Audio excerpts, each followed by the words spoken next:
In this week's pod, we were rejoined by Micah Piippo to discuss the subtle art of project planning. Micah has spent the last 14 years in project controls. While he's performed a wide variety of roles, his passion and main focus is planning and scheduling. During his careers, he's tore down nuclear facilities, built large ferries, built data centers all over the world, and more recently is helping Intel deliver state-of-the-art fab capabilities. Micah is the founder of and the host of Beyond Deadlines. Yeah, we had an amazing conversation with Micah. Second time back, which was great as well, because we missed the first time, Val. But I'm glad you made it back for this one, because you've been missing as well.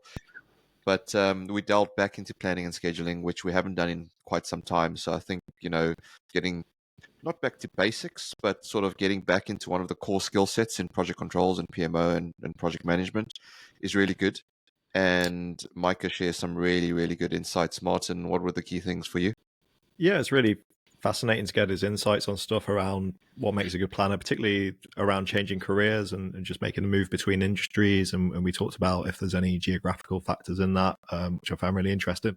There was a good chat at the end about how technology will change some of the collaboration between project teams. How about you, Val? What were your main takeaways? Nothing really. I thought it was pretty ordinary. No, I'm just joking. It was great. It's good to hear someone with a passion about planning and the profession again. I think we said he was a one-man band, but that's how it starts. But I think, we need to amplify the importance of planning on roles, and that even with technology, it's going to enhance, not replace. And I think Micah had some really good points there. Yeah, absolutely. We even delve into how you can increase your earnings and also what the best approach is to sharpening the saw when it comes to educating and training yourself. But anyway, folks, we'll leave it there. We won't go on too much. As we say, keep listening, keep liking, and keep paying it forward.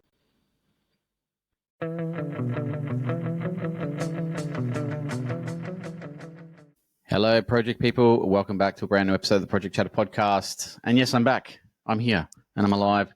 Dale, how are you, sir? I'm all the better for seeing you, Val. Where have you been? Man, don't even. Oh, we should shout out, though. You will be able to see Dale and I speaking at some expo soon. So we'll give you a little drop of that very, very quickly. Martin, how are you, sir? Yep, very good. And yourself? I can't complain, sir. I cannot complain. The kids are back to school and everything feels okay right now. I think we had some technical difficulties before, so hopefully my internet doesn't screw up this podcast because it's done it a few times.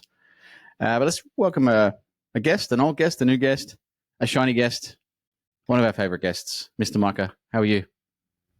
Doing well. I feel a good chunk of your audience heard your voice, Val, and immediately ended this podcast. So, well, fast forwarded. If you're still listening, please stay there for me. That's when you speed up the podcast. You're like, Jesus, this could pass this advert. But it's good to have you back, Mike. There's only a 15-second skip.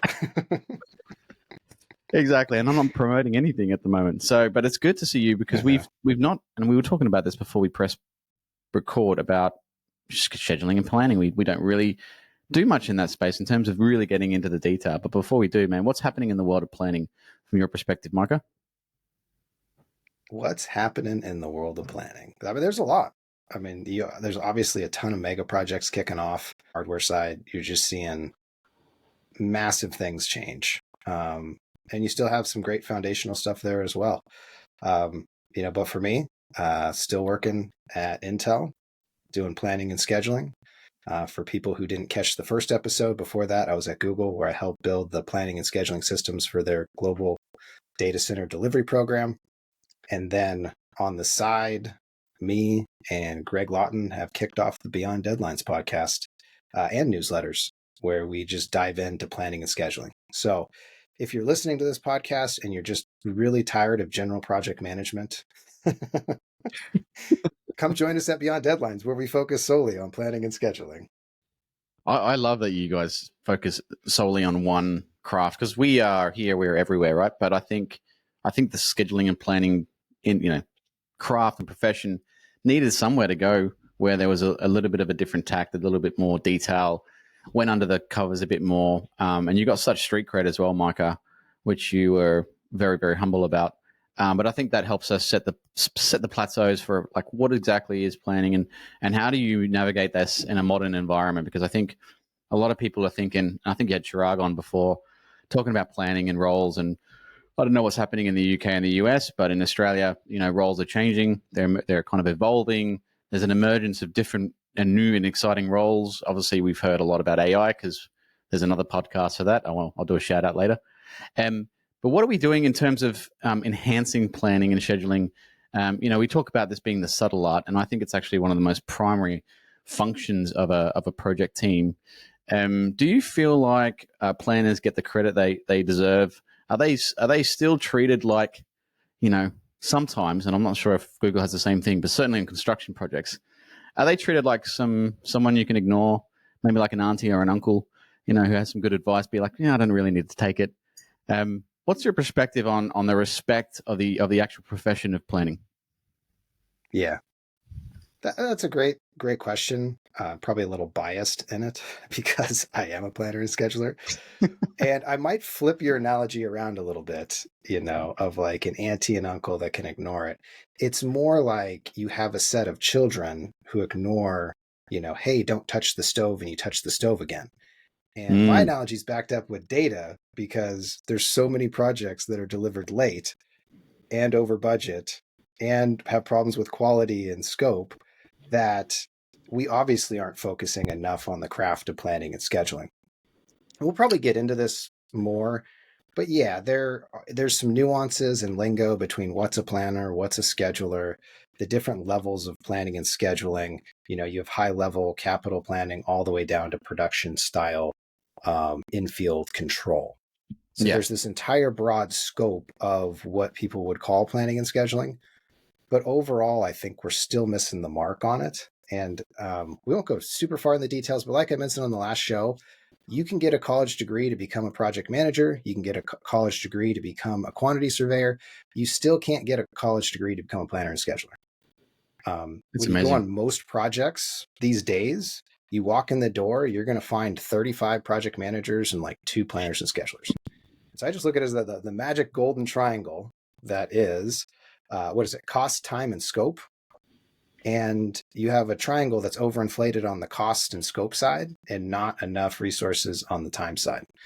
And I think that's a lot of, if you want to talk just overall issues, that's where a lot of the focus in my mind is. Yeah. And I think because of that, you've kind of narrowed or you've bottlenecked the opportunity for people to kind of get into the field of planning, because you guys, you and Greg, and obviously us on the call today, we all are very keen for more people to enter the job market, right? We want more people on projects, more diversity. But 90% of the time, and I'll be honest, it's the only planners I really get that are fantastic are Indian or from Iran. And I'm thinking, well, what are they doing differently that we're not doing here in Australia or the US or the UK to open that job market up to others? And part of the reason is it's not actually a vocation as such. It's not recognized as its own kind of independent career path. Is that your perspective as well, Micah? Yeah, I think there's great planners and schedulers from everywhere, but the best ones have a strong balance of technical skill in multiple areas. So the actual what you're building technical skill, the technical skill of planning and scheduling, and then the last part are the soft skills, because planning and scheduling is very much a series of negotiations, and you need to be able to communicate well and discuss with others. And it's just a whole package that gets missed. And if everyone is just falling into this career, I mean, before I was a planner and scheduler, I was doing credit collections. I was calling companies up and asking them for money. And turns out I'm not great at doing that. I'm a total pushover. And I would never be able to be like, Micah Four Fingers, who's going to come get your money. Because I'd be like, oh, you don't want to pay me? You know what? That's okay. Maybe we'll get it next week. I just could not do that job. And then I fell into the project controls world and fell into scheduling. If that's the talent pool you're drawing from, there's nothing wrong with it. It's just going to be harder to find talented people, and it's the overall, ball of education and planning and scheduling capability is just going to roll slower, because you don't have people at universities doing white papers on planning and scheduling. You don't have dedicated career paths. You have a couple certificates that anybody can go pass and move on with their lives, and there's no real set standard. So it's just one of those things that it's going to lag for a while, but I feel that eventually technology is going to help us jump over some of these hurdles, and maybe the overall industry will get a boost. But I mean, just a real quick shout out. If you are a project engineer, a project manager in cost controls, you don't like what you're doing, go check out planning and scheduling. Amazing pay. There's not as much competition in planning and scheduling, just for the sheer fact of the stuff we talked about. So yeah, I mean, shout out to anybody who wants to join the ranks. Yeah, you're quite right on that point. I mean, if you compared probably all the, let's call it the PMO, project controls professions within that cluster, risk, change, etc., planners by a mile are paid so much better. They generally have, I would say, also a bit of a direct connection to senior executives as well. They seem to be, especially if they're good, right? I'm talking about if you know what you're doing, they have a special spot in the place of the executive table, and you're highly respected and regarded across the project. Because one thing that's very difficult, and maybe it's why a lot of people don't do it. It is a hard job. I wouldn't say it's an easy job if you're really engrossed in it. You kind of touched on a few things, Micah, around the skill sets that you might need to have, because you need to kind of be technical. You need to understand kind of how to dimensionally visualize what this thing might look like in the future. You need to be analytical and really probably have some level of attention to detail. But you also need to communicate, which is a completely flip on that. It's just like this soft skill that needs to complement the technical skill. Do you feel like, what do you would say to the people out there, like you said, if they're interested in this type of role, the kind of top skills to be a good planner would be? I mean, you just named them, so just click back 2 buttons. Thanks, I don't have much to add to that, Val. You kind of took the answer out of the question. I'm going to say, Val, you're completely incorrect. What you really need is, and yeah, it kind of felt like I was on in Jeopardy. I was like, what is this, a planner? Yeah. Who is Val Matthews? Yeah, perfect. Yeah, everything you named there, and like, it's just interest to me. The final cherry on top to that would be just interest in the job. Like, are you interested in planning and scheduling? Does that bring passion to your life? Do you feel fulfilled with it? Does it bring any energy to you? Because if you're happy and you're energetic about something, you're just going to want to do it. And so that's why I kind of brought up earlier, if you are unhappy, why don't you go find something that makes you happy, and planning and scheduling could be that piece. That's the only thing I'd add. I mean, you're totally right. You can join a company, a medium-sized company at a lower level on-site job scheduler. It's fairly easy to pick up Primavera P6 and some of these other planning and scheduling tools. You can add lean production planning under your tool belt so you can command rooms of superintendents. And then after that, you can look at shooting up the ladder. And that's where you can plan out a company's set of projects. So you start getting more into the full planner role as opposed to the scheduler role. And you can start looking at large scale capital planning multiple projects, running a front end planning operation of 30, 40 data centers or whatever it is. But it's just, there's so much variety in that. I mean, we still haven't talked about, we talked about risk, so you can transfer over and be a risk analyst. We haven't talked about claims and delay claims analysis. I mean, there's a whole wide world of like roles within roles once you get in there that I just, people need to be aware about.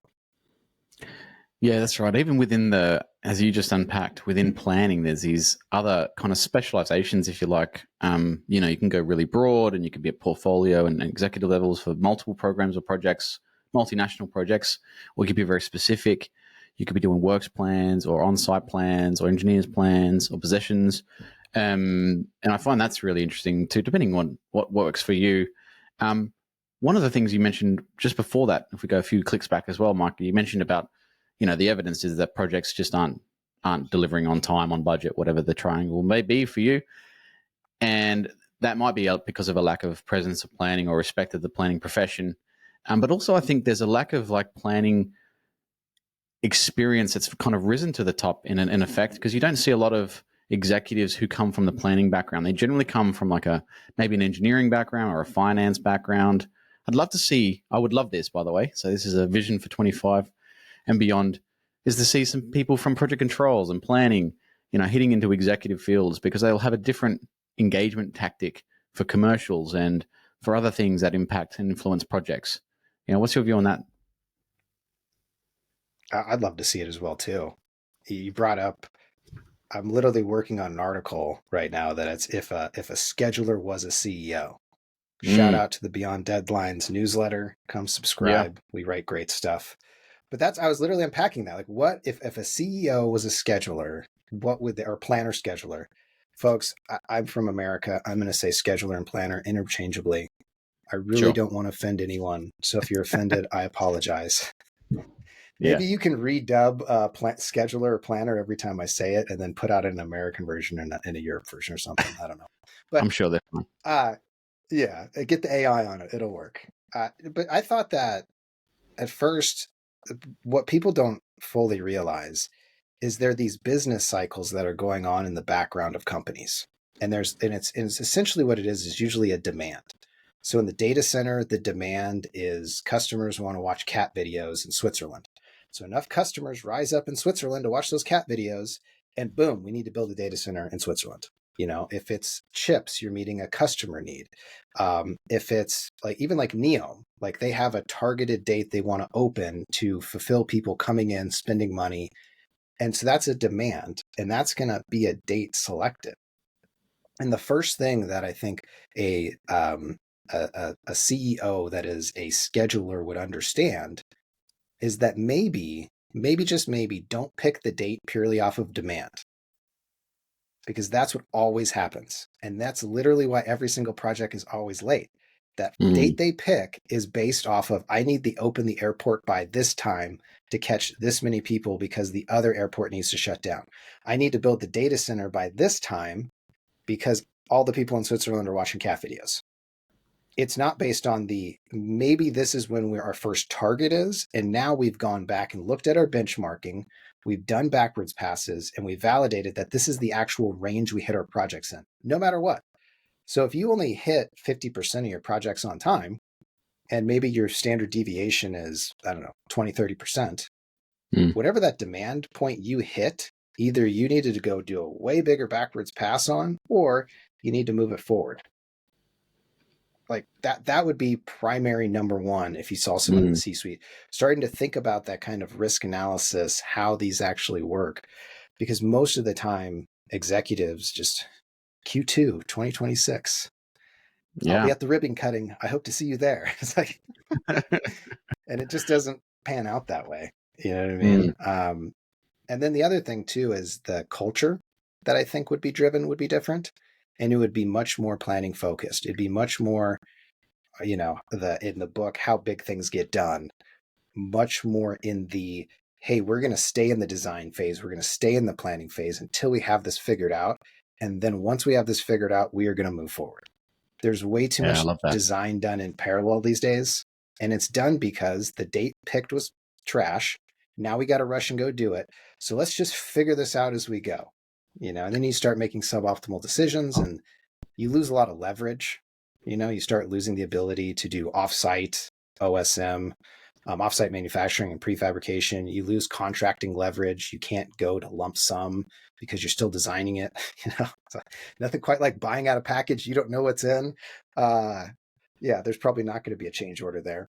And so, I think those are probably the two big things that I probably could riff on this for hours, but those are probably the two big things I see that a planner, scheduler, CEO would do radically different.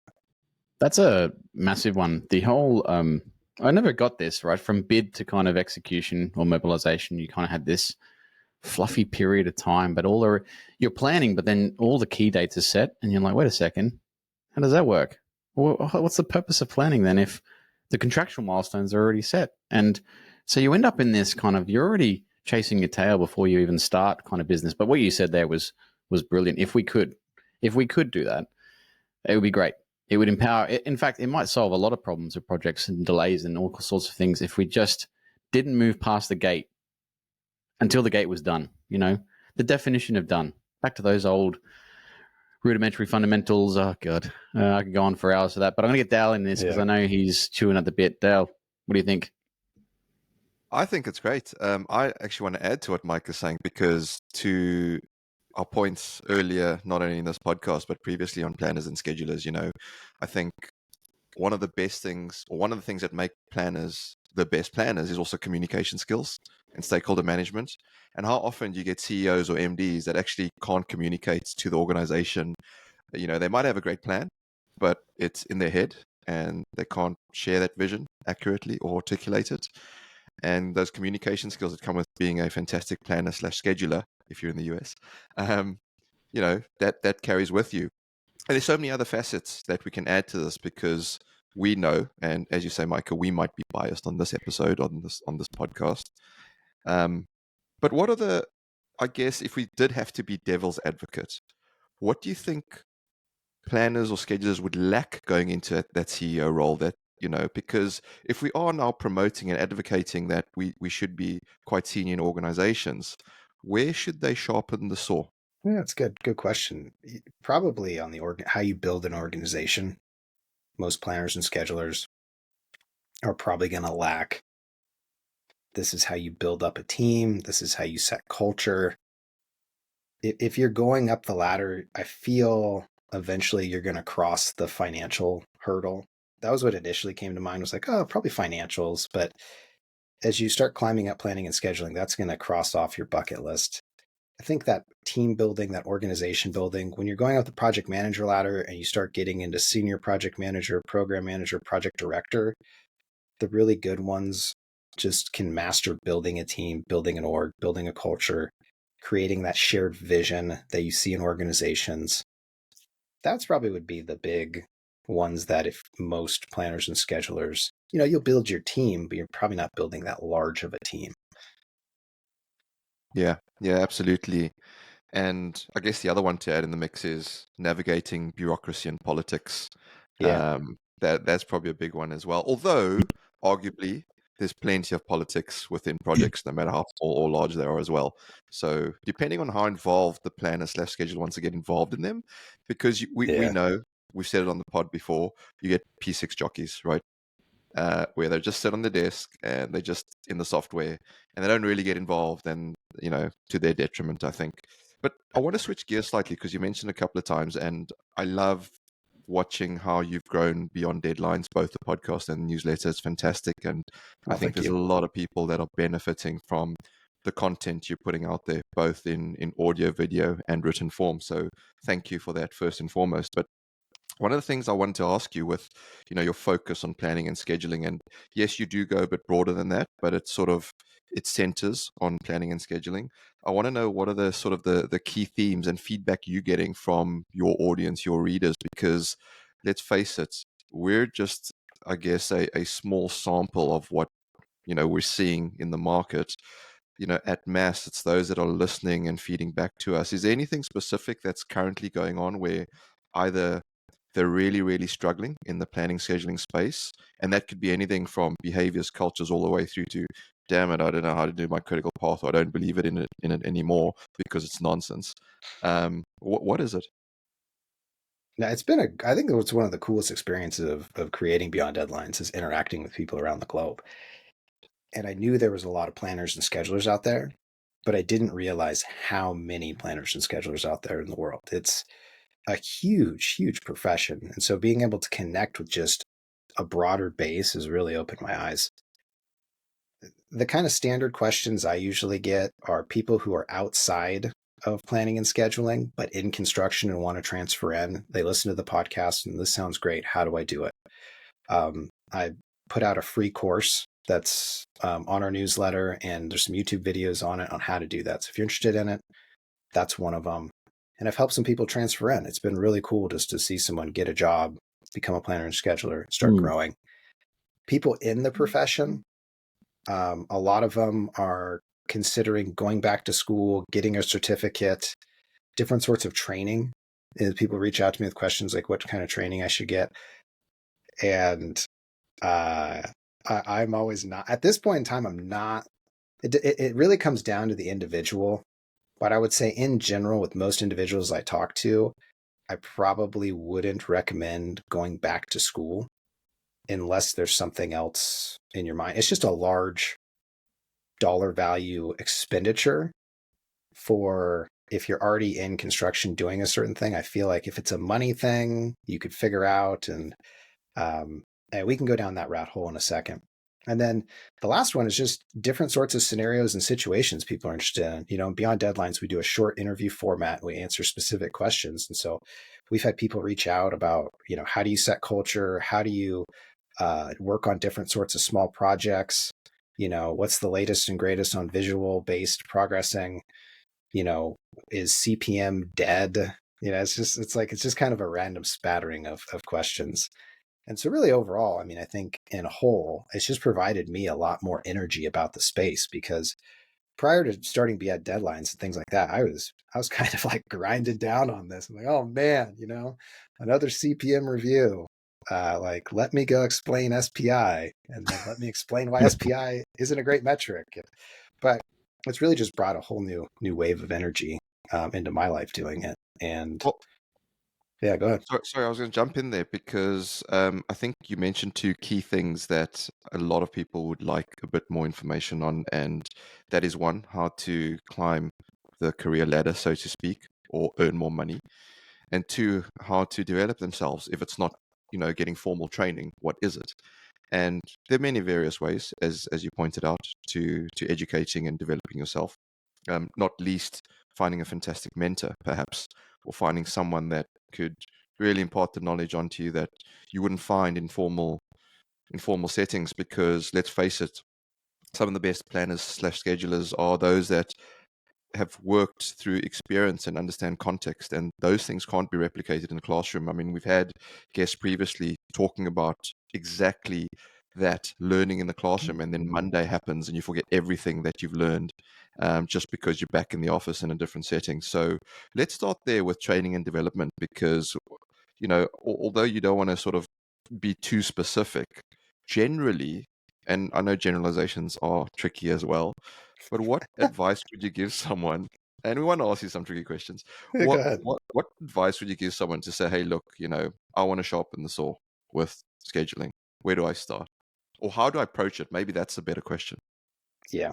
Well, we got to kind of put a person out there.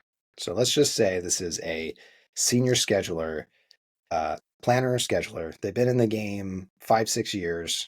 They've kind of risen up the ranks, and now they're at the point where, where do I go from here? And because if someone's just starting or someone's later on in there's just a load of different ways you could go. But if that's the person we're talking about, and let's put them in oil and gas or data centers or just a larger industry, nothing too niche, not commercial.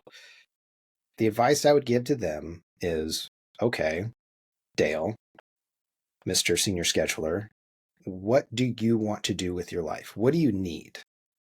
And most often people say more money. That's what they'll say. They'll say, I want more money. I want to have a higher salary, and then some of the other stuff will fall out. Okay, I want to be a manager. I want to maybe work on cooler jobs. I want to go work for a FANG company. But I would say a large percentage of the time, it's I want some more cash in my pocket. Cool. Appreciate that. Thank you. Okay. What companies and what jobs are you going to go work for that's going to get you more money? And have you researched them all? Have you looked at them? And then how much more money do you need? Do you need $1 million per year? Is it 20 grand, 30 grand, 40 grand? Because when I look through it that way, it might be much easier to just go find a new job at a better company, because a lot of people start with one company, they ride it out for 6 years, they've had salary compression, and they haven't stepped out and seen what they're worth in the market. When you just go get a new job, maybe you get a 30, 40, 50 grand kick up in your salary. Happy days. You didn't have to study for the PMP. You didn't go back to school to get your MBA. You literally went on to ChatGPT, printed off a new resume, and party on. Is that so? Can I jump in there? Is that across all sectors, or are there specific sectors that pay more? I would say most across all sectors. I feel like I don't have oil and gas experience. Like I haven't personally worked for an oil and gas company, but from talking, that's more of a structured step up the ladder type segment. Some of the biggest money I've seen is in the tech sector, because you'll get paid just like a like programmer would, But honestly, in our newsletter, I think I'm at almost a year now where each week I go find 3 jobs. on LinkedIn. I put them in our newsletter. I'm not connected with these jobs anyway, but lots of these jobs have their salary posting, and there's great money to be made. Any sector, any job, anywhere in the world. Almost anywhere. Sometimes people reach out to me and they're from really small, weird places. And I'm like, you just got to move. Like, you got to go to a major metropolitan city. I can't help you out way where you are. Sorry. And if we also delve on the other topic of training and development rather than sort of earning more, you were saying there sort of you don't have to go necessarily train and develop.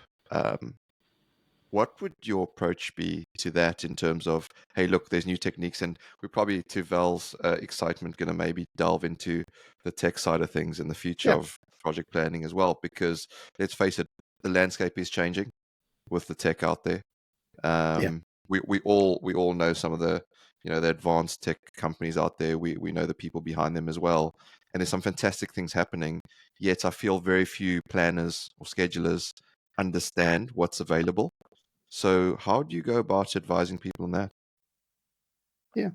The first thing, and I totally didn't answer your last question. I just started talking about money. But the first thing that I usually tell people is you go create something, go build something.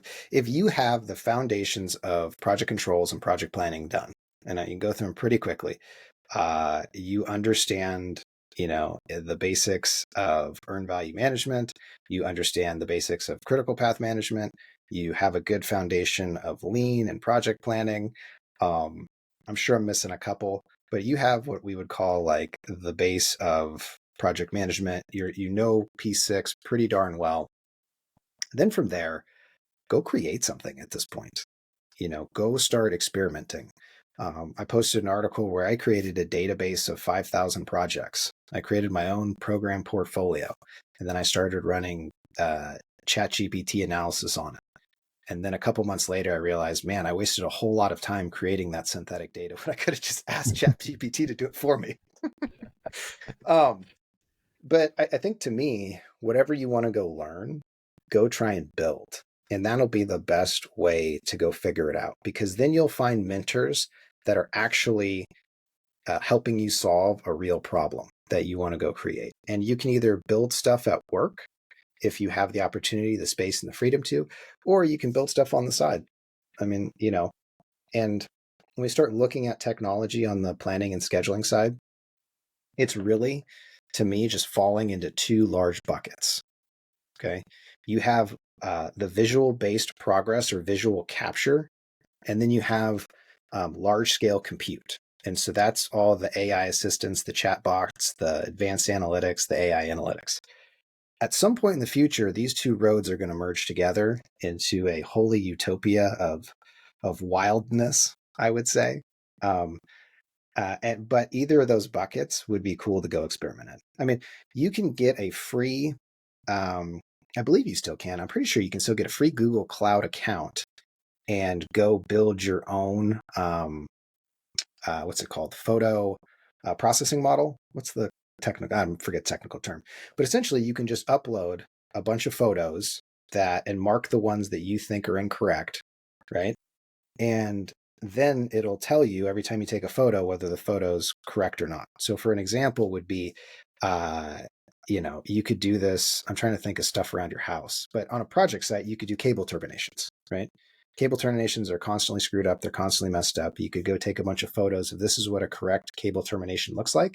And then this is what a bunch of incorrect cable terminations look like. And you just mark them. And then you actually can create your own app, basically, where it would tell if, the termination's correct, right? I'm trying to think of a good household example, but it's not coming to mind. And all I'm just thinking of is like my kids messing at my house. That's just not applicable.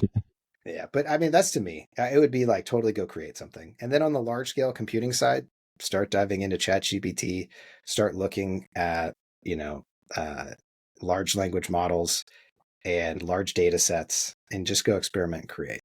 Yeah, no, that's great. And I think you're right. Build, and I'd add, be curious as well. Like, don't just sort of settle for where you're at. But Machine Gun Martin, you've been sitting there. I'd share, build and share. That was the last build part and of share. it.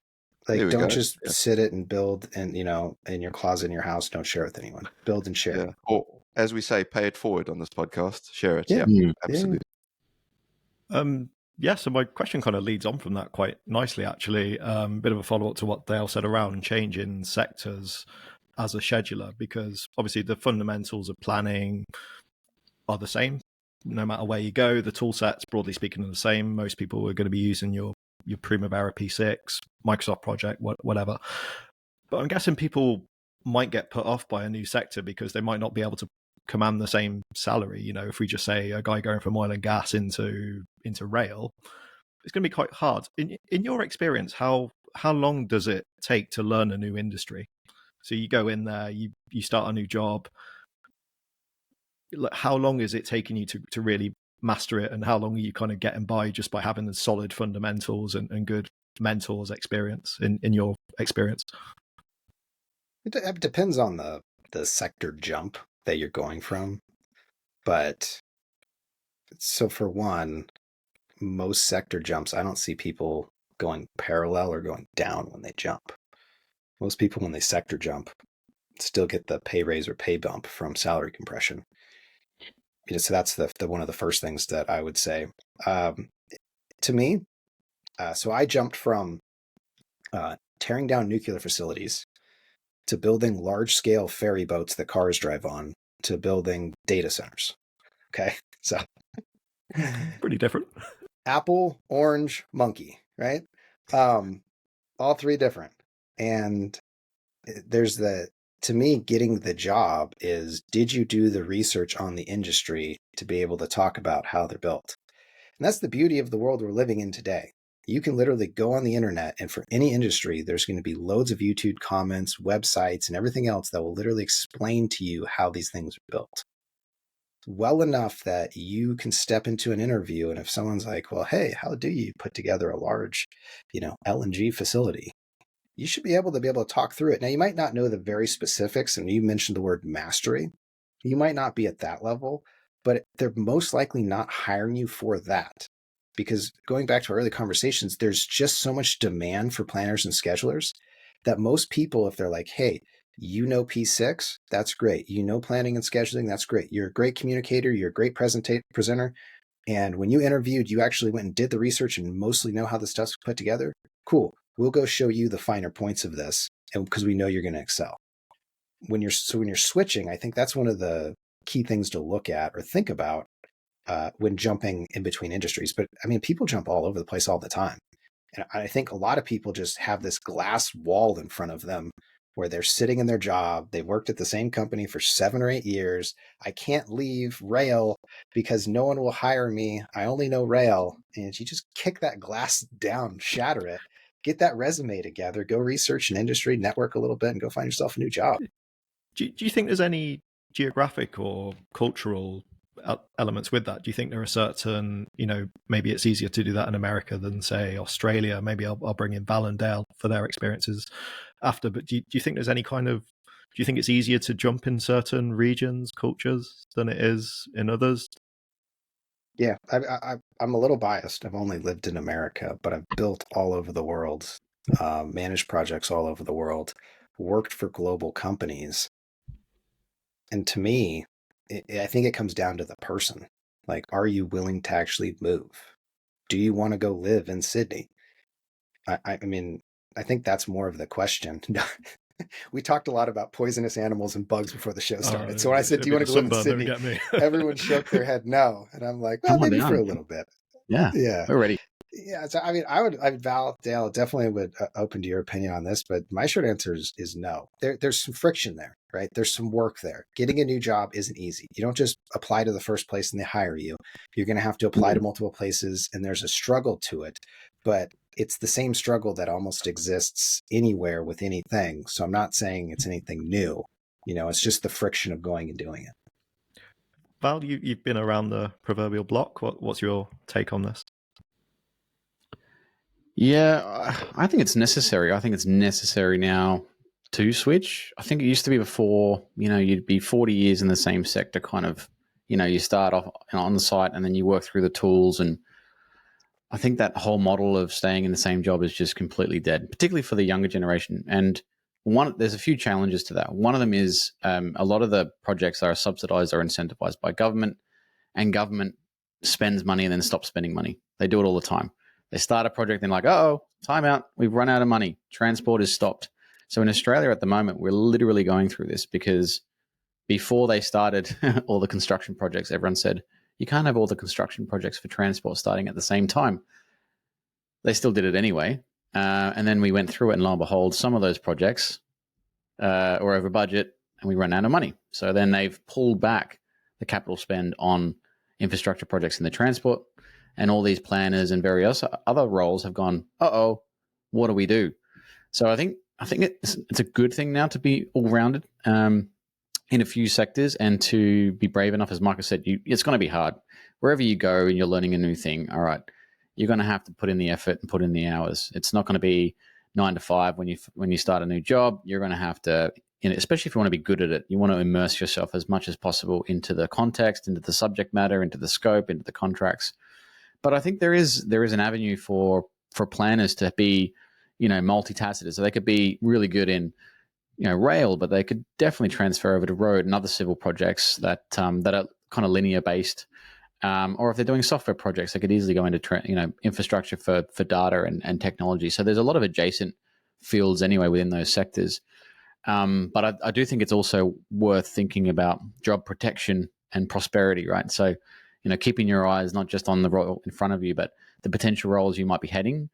And a lot of guys I see, even Justin Dale, who you know quite well, who used to work with us, he went on to the Melbourne Airport Rail project.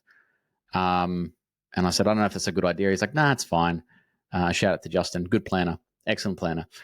And they stopped that project. And then I get a call back from Justin. He's like, hey, Val, shit, I've got to find another job now. So, he's fine now, by the way, guys. But it's just making sure that you do have a he career didn't get path. ate by a giant kangaroo. He's more I Australian didn't know where than the me. story was going. I was getting nervous with the I'm animals pretty we were sure. talking about. I'm like, Justin, are you okay? Yeah, man. I was worried about him for a little bit, but he's back at Talus, so shout out to Talus too. Excellent. So I think having an understanding of the market you're in, but then feel free to jump around. I think I used to get in trouble for this, Micah, for my CV because I've been in a few industries, and it was when you weren't really meant to do that. They're like, so why are you going from renewables to oil and gas, Val? I'm like, I was bored. I don't know. What do you say to that? I like to party. Yeah. There's too many snakes over here. I want to go over there. So I think my advice, Martin, would be that you should definitely get some cross sector experience, and that's definitely attractive in this market in Australia. Yeah, couldn't agree more. Yeah, it's ultimately about how much time and effort you put into it as well, and really learning that trade, and just keeping on top of your own personal development. So yeah, that's really interesting insight there. I've got one more. If we go back to the kind of the art of scheduling, something I'm interested in based on when we had Lawrence Rowland on a couple of weeks ago. So one of the planning interview questions I heard once was, what percentage of your week would a good scheduler spend in a planning software to compare to everything else, the informal chats, analysis, going out on site? At the moment, what's your take on that, Micah? And then if I say in the future, where do you think this is going to go with some of the advances in technology and AI? When we had Lawrence on, he was saying, things like GPTs are really going to change how we interact with each other on a project. It's, going to be obviously more technological based, maybe less, arguably less speaking to each other, and emphasis on the word arguably there. So where do you see the kind of current role of a planner at the moment, what you're doing day to day, and how do you think that's going to change, say, in 5-10 years? I would say most people who are planning and scheduling should try and spend, this is going to be a little controversial, as little time as possible in their planning and scheduling software. As little time as possible. And the reason why I say that is because your value is typically, you'll create your output or some of your outputs out of your scheduling planning software, but the most value you will create will not be in the planning and scheduling software. So there's a delay on your project. Great. You grab the progress, you enter in the system, Maybe you do your analysis in Primavera P6 or your planning and scheduling software, but then you have to take that delay and communicate it now. So the value that I see as the planner and scheduler is, number one, maybe using some more sophisticated tools to go along Primavera P6 to help analyze that delay. So boom, I'm out of the software.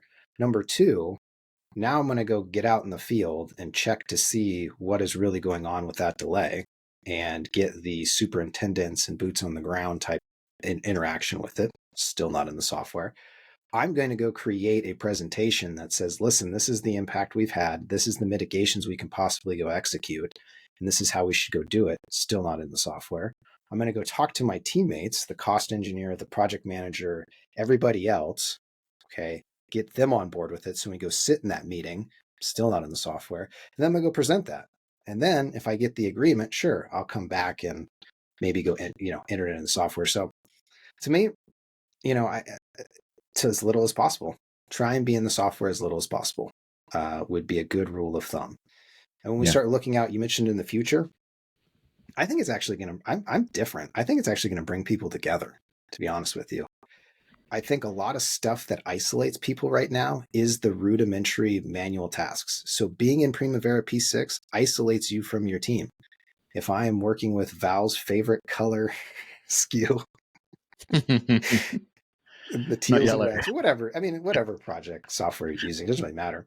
But if I'm in those, am I talking with my teammates? Are we talking about stuff that humans should be talking about? No, this is 10%, this is 15%. I need to move this. Okay, I hit F9, I look at the critical path. Oh, let me check the resource loading, balancing.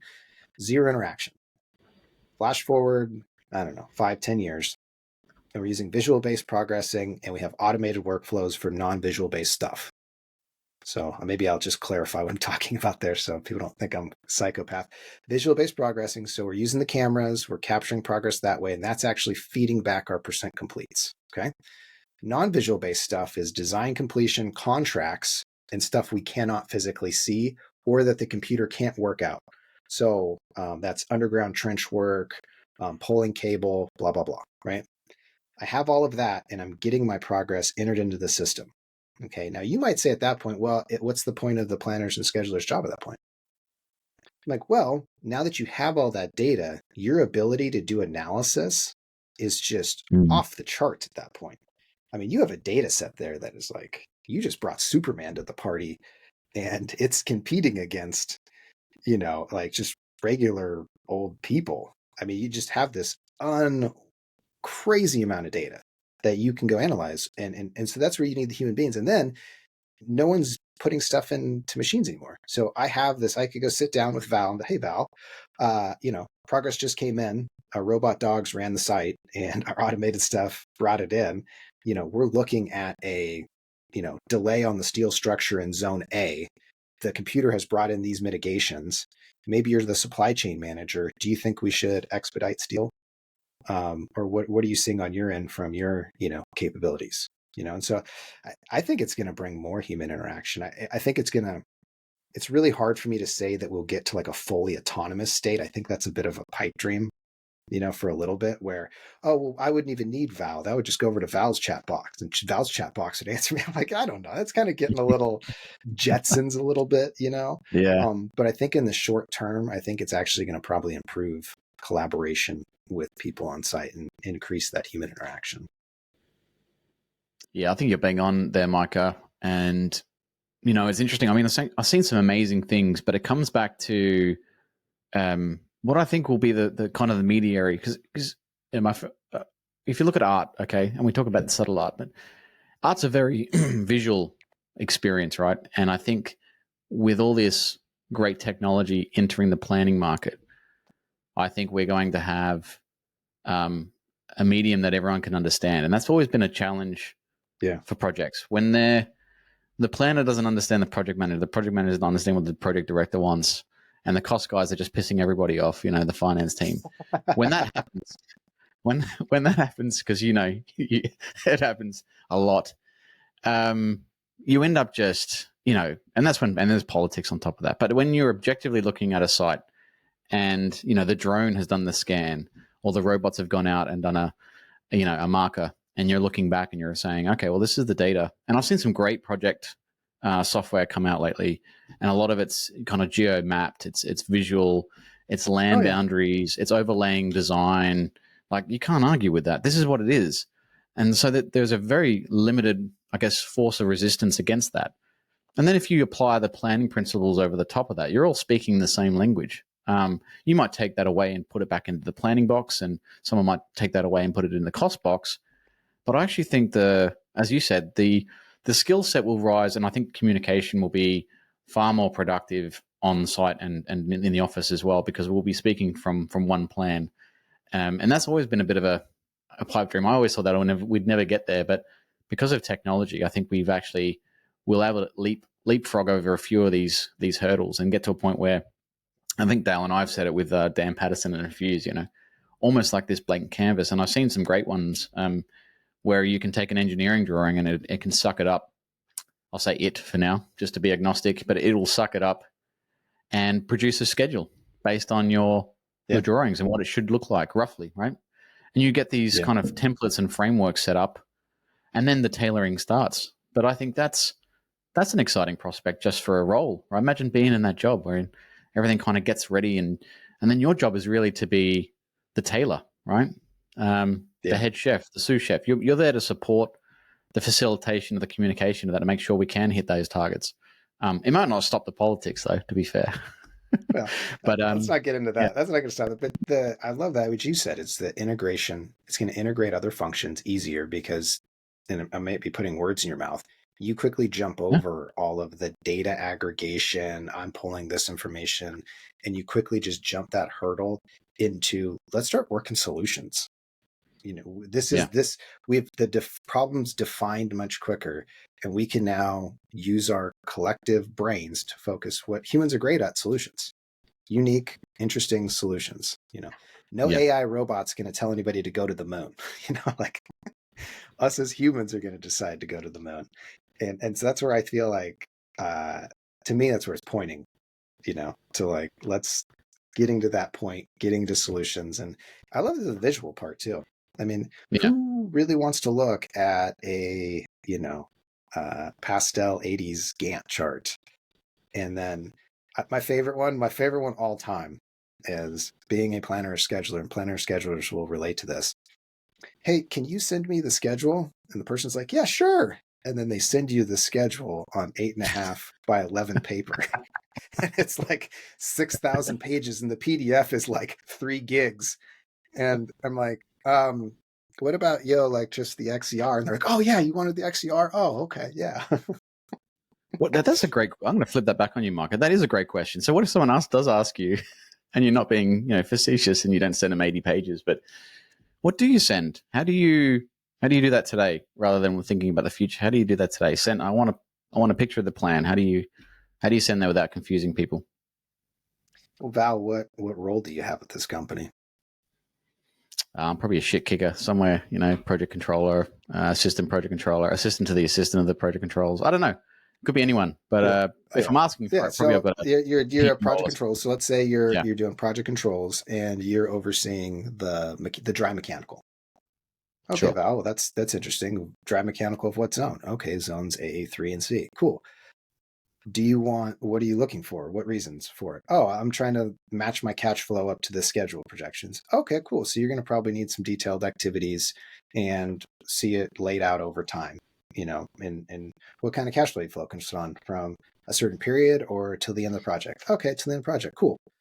I would then probably go into Primavera. I'd filter it down to that scope. I would give you an Excel dropout of the activities and the range. And then you would be able to plug that into your little project control model and go off and do your thing. When someone asks to see the schedule, there's probably a 0% chance they actually want to see the schedule. 100%. And it's like, let's talk about what you need. And I've always viewed project controls as a client-based service. Like I'm working for clients. It's a service-based type, operation. And so I'm trying to figure out what the person really needs. And people aren't really great at asking for it. They're not going to understand fully I get all the time, like, what are the critical dates on this project? And I'm like, well, why do you want to know? And then it's, and then also you can build some relationship with the people and understand exactly what they need. And the other thing you always want to ask in those situations is, hey, Val, are you going to need this on a regular basis? And when you say the word yes, I'm going to go, okay, cool. Because I'm going to immediately operationalize how I'm going to get you the data. Because that first poll took me some time, and I'm going to make sure that it's going to take me no time. And then if it's a big enough need, and I'm like, weird, I'm working with Val, Dale, and Martin. They're all project controllers. They're all getting cash flow. Well, shoot, why don't we figure out a way to make it so you can pull this data yourself? And maybe it pulls into a system. And maybe we integrate our systems. And you go into the project director and you're like, hey, program director, me, Val, Martin, and Dale all got together. And we just automated cash flow, saved a ton of time, saved a ton of money, and now we have more accurate cash flow. So that's the framework that I would go through. I don't know about other people as they go through it. Actually, that's actually what ChatGPT just told me. I don't know if I've told you. I'm running this conversation live, and I have a screen over here, and it's giving me cues and notes. You'll have to share screen. We actually I've used what was it called? It was an interview version of ChatGPT. I don't know, and I saw it. Have you seen this one, Micah? And they had it running in the background while they're being interviewed, and the chat equivalent was just coming up with prompts and answers. And so this guy who was going for jobs that he wasn't qualified for was absolutely killing these interviews. He was killing them. So yeah, interviews are going to be interesting from now on, I think, from the future. But Dale, what do you think? What's your views, mate? Oh, I have lots of views. Which ones? I think on the last bit, I think, interviews should be face to face, maybe, without a computer screen. Maybe that'll help. I think we need more face to face interaction in general. Enough of the screens. Although I'm probably being a bit hypocritical here. We're all on technology. But I wanted to dial back into the tech space, the future space, Micah, with you, because it's interesting to understand that most benefits have a cost. And so if technology is benefiting us in terms of doing all the grunt work and the legwork, and there's no formal training today in terms of, university degrees and such that can help standardize and give an in-depth understanding of different project planning techniques. And most of the experience and best planners gain their expertise through experience, different sectors, different types of projects, different, contractual natures, whatever the case might be. Do we then get planners in the future that understand less about planning? And if so, does it actually really matter if they understand less, if the computer's doing everything, and actually that's okay, and they only need to know what to do with the outputs? What's your view? Probably another radical one, maybe. I think they'll actually understand more. Okay. So you have to compare with what it is today. Everything you learn today, planning and scheduling, is word of mouth. It's the company's knowledge set, the guy or gal you're sitting next to.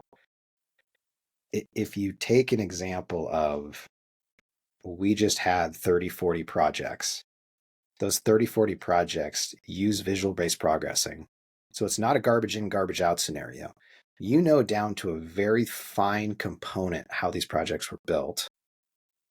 You could then build trainings, very specific trainings on how to build one of these projects. To me, and then people can actually search, chat, ask questions about these projects like they never could before. You don't know how many companies I've stepped into that provide you a great training on the thing you're about to go build. Very few. Very few. So to me, that's going to uplift potentially, the skill set of the people as they come in the door, because you're going to use that very same technology that you're saying, hey, I've got a better prediction now based on this data set. You can use that to create training data to help people out. Now, like you said, there's always a cost. I can't think of one right now. I'm really struggling. I think I'm just really struggling, and I'm sure there are, and I'm probably just overly optimistic about, hey, Skynet's going to come. Well, at least my projects get delivered on time for a couple years before we need Sarah Connor. but I don't know. I think it's going to help in that regard. Yeah, and it's interesting because, as you say, we actually really don't know what the cost might be. Maybe there's only benefit, but maybe, as you say, we're just fooling ourselves. Maybe, I don't know, but we're very optimistic about the tech. I think, and we'll repeat it again. With the futurescaping, I guess it's more about treading curiously but cautiously as well as you go. So that's I think really, there's really lots of examples in the past where tech got introduced. People think it's going to kill jobs, and then it creates a whole new industry. Yeah. And lots of people that are in the industry are able to transfer over to the new industry. Yeah. You know, I mean, if you were driving a taxi cab, you could probably drive an Uber, you know, and there's not enough autonomous cars out there that's like taking both of their jobs. You know, I know that's just kind of a, I know that's like a high level, but I look at it the same way. I mean, I really think that these tools are going to elevate the profession and really help people out. And if people take a broader view of them, and it's going back to the create, I would have never been able to come on this podcast and tell you, hey, if you had a large data set of projects, why couldn't you use it to help build your training program to explain in better detail to your project planners and schedulers how they're built? Until I started screwing around, I'm like, wow, you could actually probably do that, you know? And so to me, like getting out there, getting your hands dirty, experiencing these tools is it's powerful and it's going to help you out. Now, definitely cover the foundations, definitely understand the basics, you know. But I mean, like, you know, like your taxes, like TurboTax. No one's filling their taxes out on a piece of paper anymore. Well, in America, I don't know. And I don't know if people pay taxes elsewhere, but in America, well, you just enter it into TurboTax. You know what I mean? And it takes care of the rest of it. No one's like, I wonder what the 1036B code law is. And it works, you know. And so, yeah, like I think it's going to be interesting. I'm excited for the future. You know, and I'm excited for seeing some of this tech really start to bloom and people get their hands on it and the cost of it to start to drop and, you know, more competitors flood into the market because that's just going to be better for everybody. Yeah, absolutely. I agree with that. And as you say, there's so many places we can go with the future of project planning. And we'll get you back maybe next year for a follow-up to see what's happened in a year's time. But look, we've done Fiverr with you before, so we won't go there again. Because I think we put you through your paces, but it's been fantastic to actually just kick the tires with you on all sorts. Absolutely. And we it's will been a let while you go. Since I talk this long. Usually our podcasts are so short. Yeah, so it's great that you're able to share with us all of your experiences, because I think it's good to hear perspective of where we are with planning and scheduling as well. And thanks for having me on. Before we let you go though, you're not quite done yet. Just hang on. We want to hear your final thoughts that you want to leave our listeners with. Well, if you can, go check out Beyond Deadlines. We have a podcast. It's on Spotify, Apple Podcasts. We're on YouTube. Check out the Beyond Deadlines newsletters. We offer one that deep dives more into different sorts of tactics, and another one that's just a weekly email that I mentioned before. It provides some of those high-level tactics, but it also provides 3 jobs every week that you can go look at to see how the market's changing and moving and opportunities.